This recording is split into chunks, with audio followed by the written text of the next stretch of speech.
یه جوری میای میری انگار که دیرته، عذاب دادن منم جزئی از تقدیرته. میونه همه اخما دلبریتم میکنی، دلو دورش میکنی، گاهیم نزدیکته. شب پر ستاره ای تو کوچمون پهن باشه، از پنجره نگام کنی وقتی دلم تنگ باشه. جای بد بودم با این دل دیوونه میدونی، مهربون باش فکر نمی کنم دلت سنگ باشه. چی میشه رد بشی از کوچمون، یه نگاهی کنی ابرو کمون. تقصیر دل چیه آرزوشی شده، کاشکی بیای بشی همسایمون.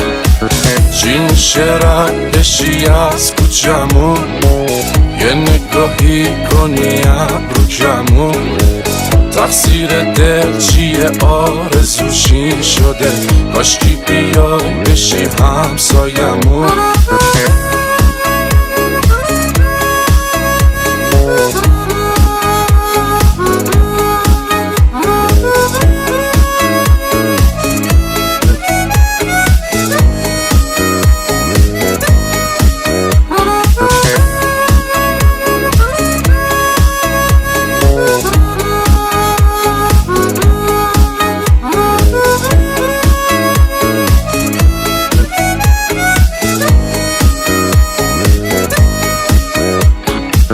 گلگلی پیرن تو شال قرمز رو سره، تک تک اون قدمات حتی روم را رفتن.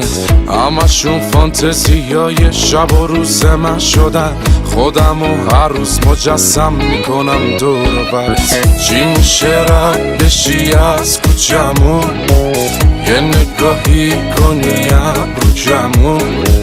تقصیر دل چیه آرزوشی شده، کاشکی بیای بشی همسایمون. چی میشه رد بشی از کوچمون، یه نگاهی کنی ابرو کمون.